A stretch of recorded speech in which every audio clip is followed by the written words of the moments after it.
It has now been more than a week since we lifted most of the remaining provincial public health and workplace safety measures in our cautious, phased approach in Ontario. Key health and public health indicators continue to remain stable or are improving in most areas of the province. The percent positivity of tests is generally stable, and new admissions to hospital and ICU have been stable or declining.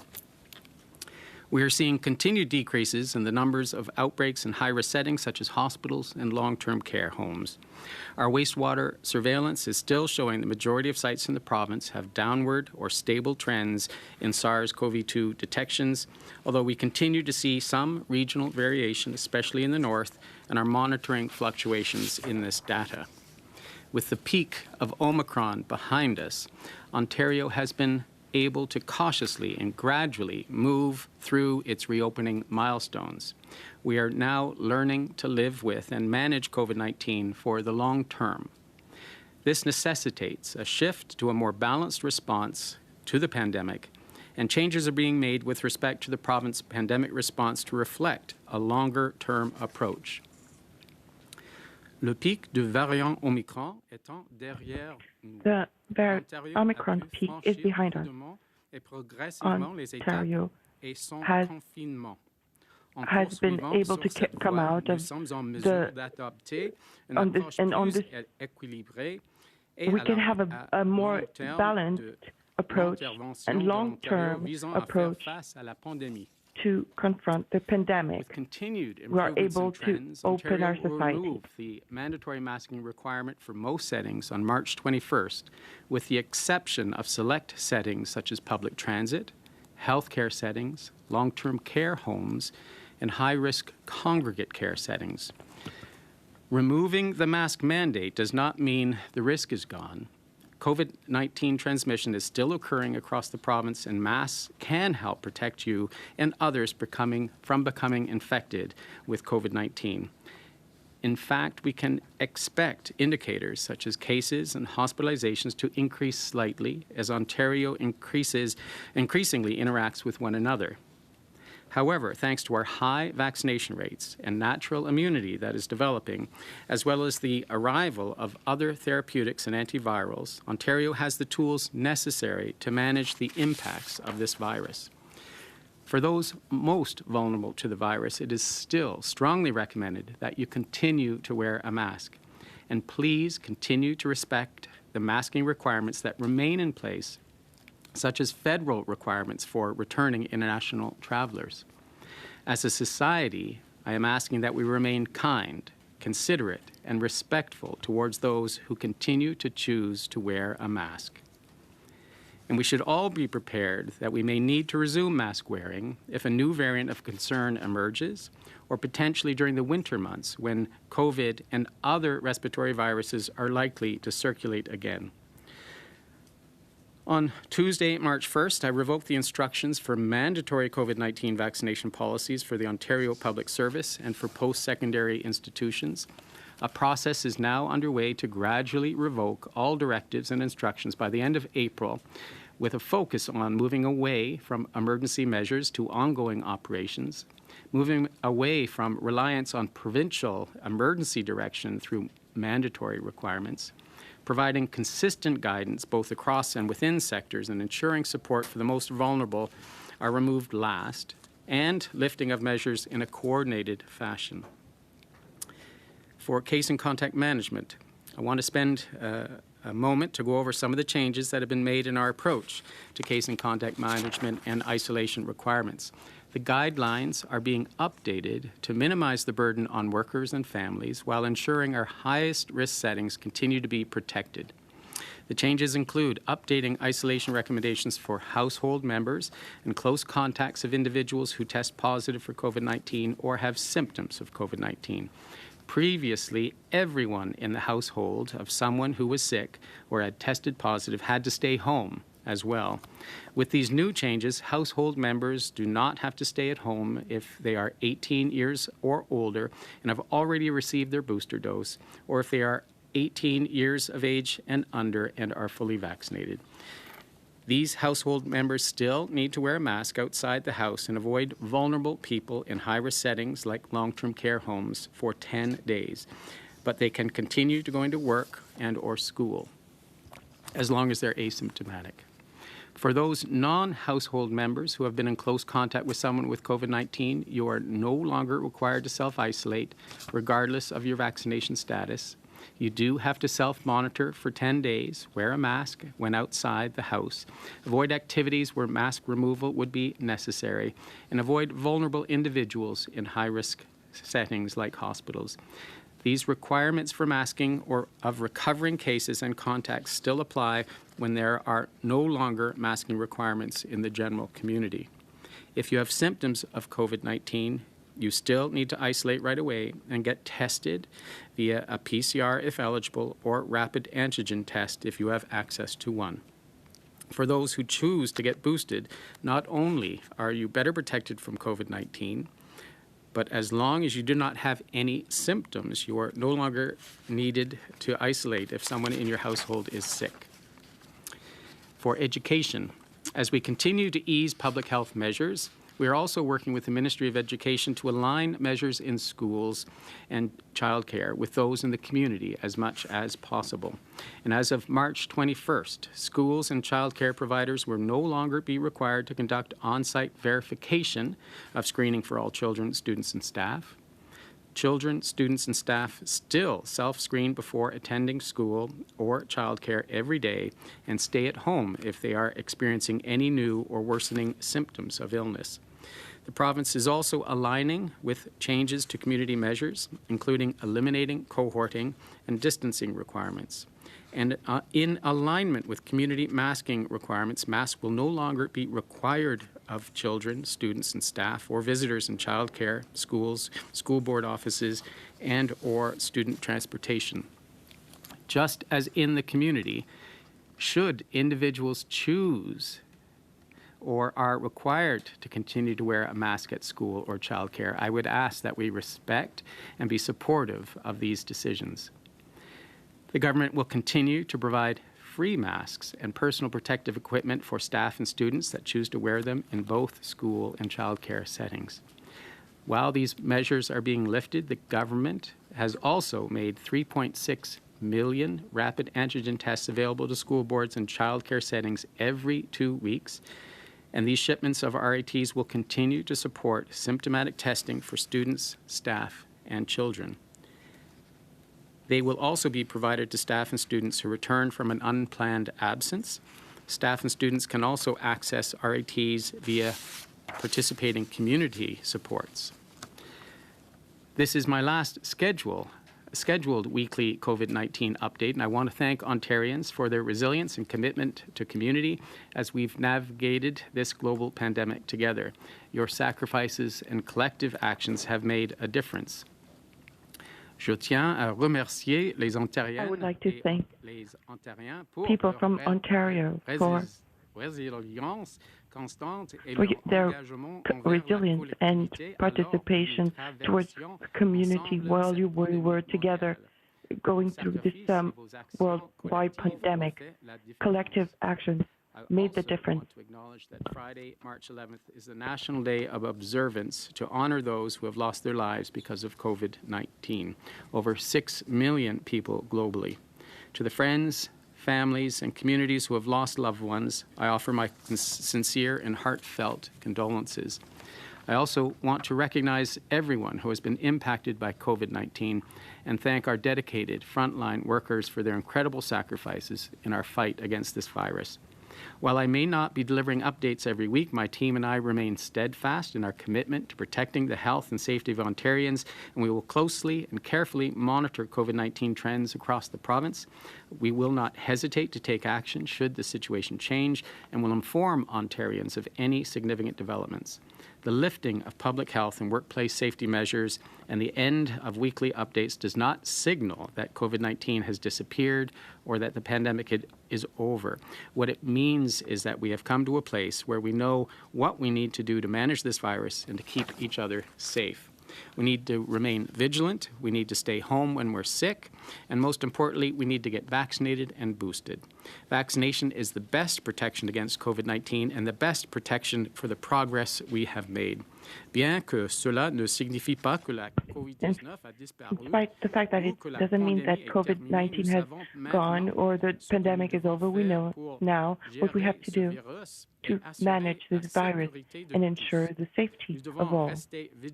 We need to remain vigilant, stay home when we're sick, and above all, we need to get immunized and get the booster dose.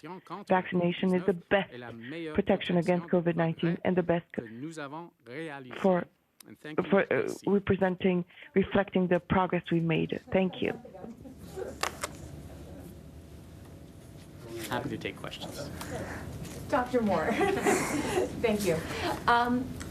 We're not doing PCR testing, or virtually no PCR testing. There's no RT value. There's sewage water, yes, but are the masks being removed from our mouths and now being put over our eyes? How are people going to be able to assess their own risk?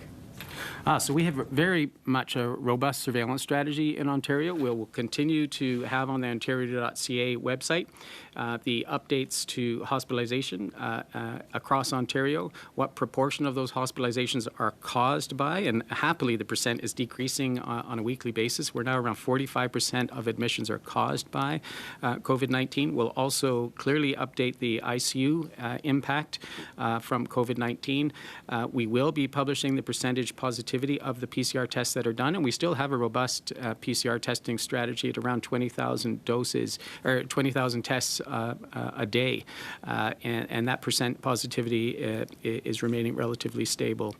As well, on the Ontario Science Table dashboard, they are updating the surveillance from septic. So I do believe we have a robust surveillance strategy. Public Health Ontario will also be publishing the strain and strain dominance, and as you know, the whole genome sequencing remains quite robust. We'll also be partnering with our federal counterparts to understand what strains could be imported into Canada, and we'll be making that information available on a regular basis as well. So I'm confident in our surveillance strategy.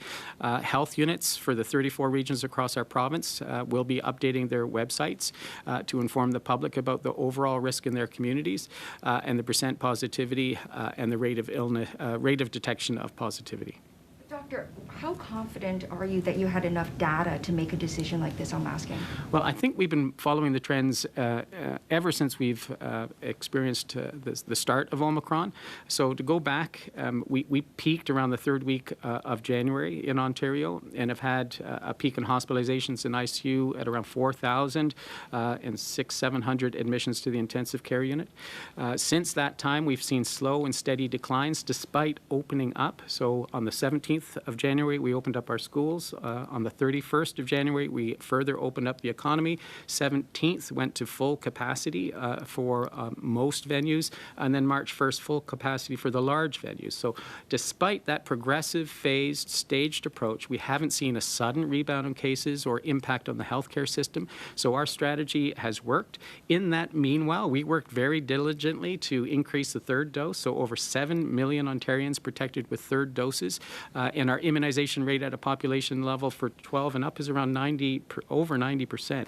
So Ontarians have come forward. They've gotten immunized and protected. We now have more therapeutics available across our clinical assessment centers. And despite progressive, phased, and staged reopening, we've not seen a significant rebound in impact on our health system. So I will monitor the situation in an ongoing fashion as we do, but I feel confident that we can do this safely. I also, though, want to encourage all Ontarians to continue to wear masks if they are vulnerable to this virus, if they've got any underlying illness, if they are immune suppressed in any way, and for us to remain kind and considerate to anyone that wants to continue to wear their mask. It is now a choice, not a mandate, and I hope anyone that remains vulnerable will continue to wear their masks. Dr. Moore, on March 3rd, the Children's Health Coalition, including CHEO and Sick Kids, had asked for you to wait 2 weeks after the return of, after March break in order to lift any other public health measures. I understand that you may have met with them as recently as yesterday. Why was their advice to wait 2 weeks not take it? Oh, we're in regular conversation with the Children's Health Coalition. Have to thank them for the advice that they provided on an ongoing basis to my office as well as to the ministry. I think they agree that the trends across Ontario are very good, that the risk of hospitalization to children has been minimal, in that very few children have had to be admitted as a cause for COVID and or into the intensive care unit. I think today there's only 3 children across 2.75 million that are in the intensive care unit, and for the vast majority, they're recovering and going back into the community quickly. So I think they've realized the health impact because of our strong immunization strategy. It has been very good and minimized, that the hospital impact has been minimized. They were happy to hear that 91% of high school students have their 2 doses, that 55% of 5 to 11s have had their first dose, and half of them have come forward to get their second dose. So our robust immunization strategy has worked for our schools. They were also happy to hear that we continue to invest in HEPA filters. So 49,000 additional HEPA filters have been purchased and will be distributed across the education sector, that we continue to invest in environmental health cleaning, that we're encouraging every child to screen on a daily basis prior to coming school, that we have one of the most robust RAT strategies with 3.6 million RAT tests being distributed to schools every other week across Ontario. So they were very happy with that strategy. Yes, we'll have debate about when to open, but they had to agree that the impact on our health system, which is what all public health measures are intended to prevent, has worked, that our immunization strategy has worked, and that although there are differences in opinion, the health impact on our system has been minimized. How can you say that the timeline for all this isn't political when all the measures are basically ending right before the election campaign is going to start? So I just want to assure Ontarians that my decision-making and recommendations to government have not been affected by any understanding of the political system, that they are based on evidence and science, and that we followed a phased and staged approach. I just outlined the dates that we've followed. We've been doing every 2 weeks that we've had phased and staged reopening. It has gone very safely. This phase, we're waiting 3 full weeks to remove the last measure, which is the masking in public spaces, although I hope all Ontarians will continue to be kind and considerate and allow those that choose to wear a mask to continue to go forward and wear a mask, especially if you're vulnerable to this virus. Didn't want to interrupt. No, go ahead. I was just wondering, other than telling people to be kind to one another, have you made any recommendations to the government to make sure that there's no, intimidation with people that decide to keep wearing their mask? Yeah, I think we have to have a robust education strategy regarding when to wear a mask and who vulnerable individuals to this virus should continue to wear masks. So anyone that has had immune suppression, that's been a transplant patient, that has an underlying chronic illness or is older should continue to wear a mask. And that communication strategy will be promoted through our local public health agencies, through direct communication to school boards and to the public. And it starts here with this discussion. I want all Ontarians to remain considerate and kind to those that choose to wear a mask.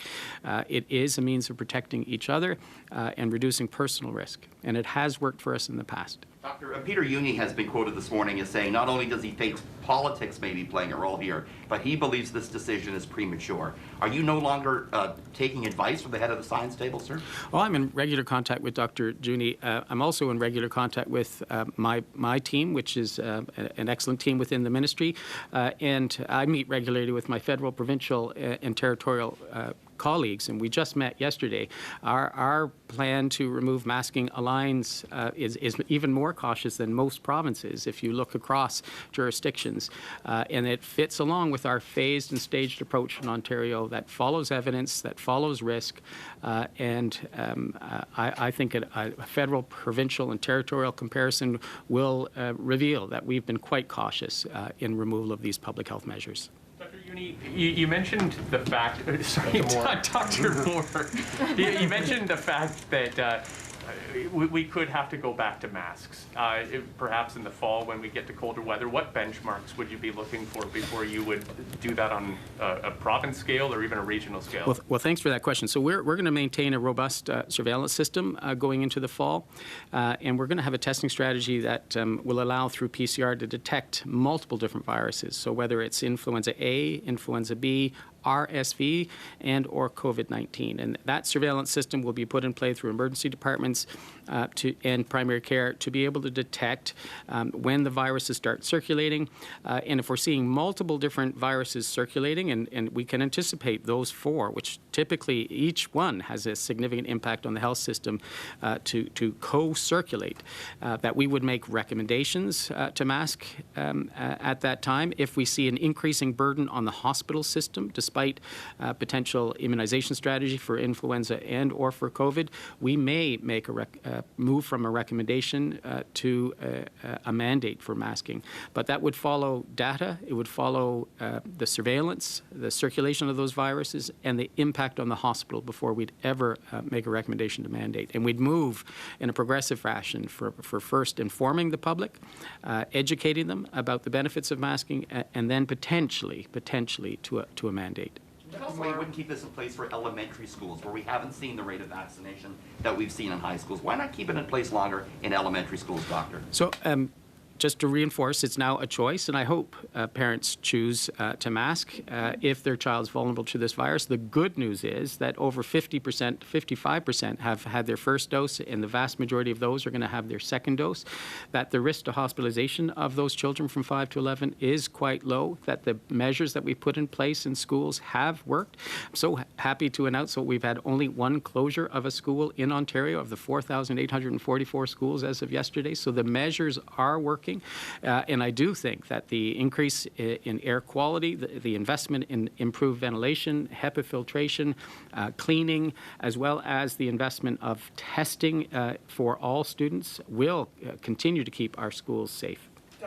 Dr. Uni, what he said this morning was that he'd like to see more data before the decision's made. And I mean, the point I think he made was we've only seen, what would it be, 7, 8 days now since the March 1st loosening. So how can you be confident that we're not going to see a bump from that? We're only barely a week past that move. Yeah, so that was only one phase of the reopening. If we go back for our progressive reopening that we've had in Ontario, school openings on January 17th didn't see a significant rise. The reopening of the economy on the 31st of January, the further reopening for 100% capacity on February 17th, we did not see a significant rise in transmission and in cases and or hospitalization. So it's anticipated. We have not seen any significant signals as well since March 1st, and we're monitoring this data on a very close basis, that we will continue, given these trends, not to have any significant rebound like we had in January. The main point has been to prevent the impact on the hospital system. I thank all Ontarians for coming forward for having one of the highest immunization rates in the world.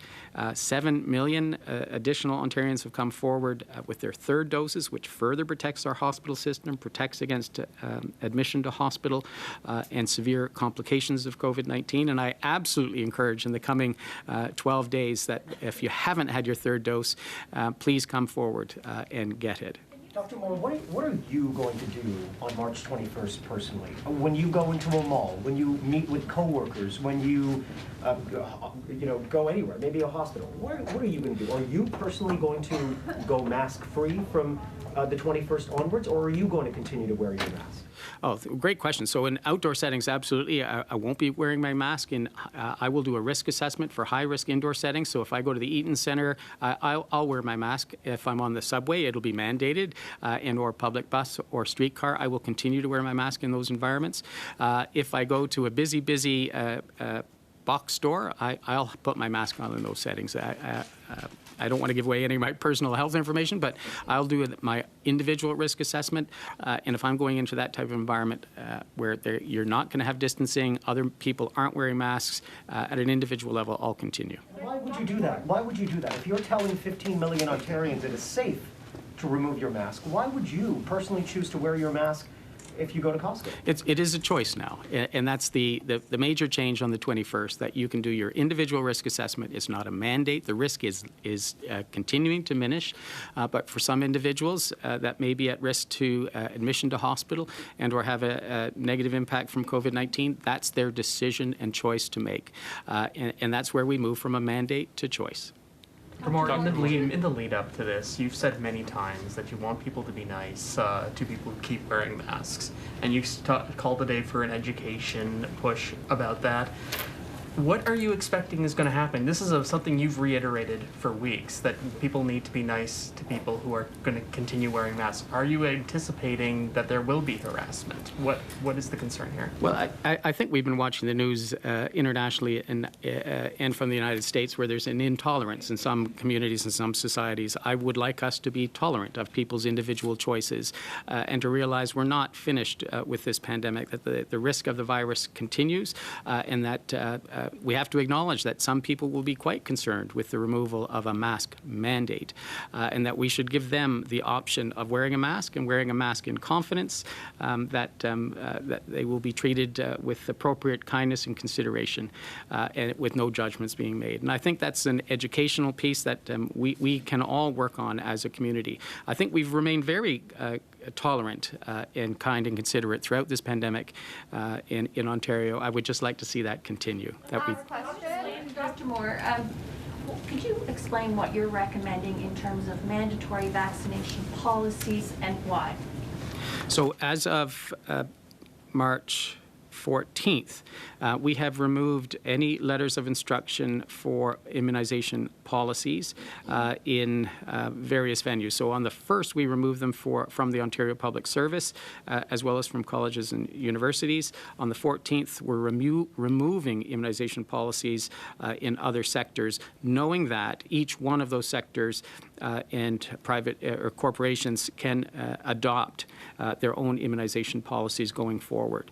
But a mandate from us to have immunization and or testing is now being removed, given that the risk is less. And in many instances, I want to thank those workers and those environments that have come forward. They have very, very high immunization rates. Are you now saying that it's actually safe for an unvaccinated person to work in a long-term care home? Because that's one of the mandatory policies that's going to end on the 14th. Like, can you actually explain the science behind that decision? So first of all, they have a directive from the minister that they have achieved 100% immunization of 2 doses for all workers in their sector.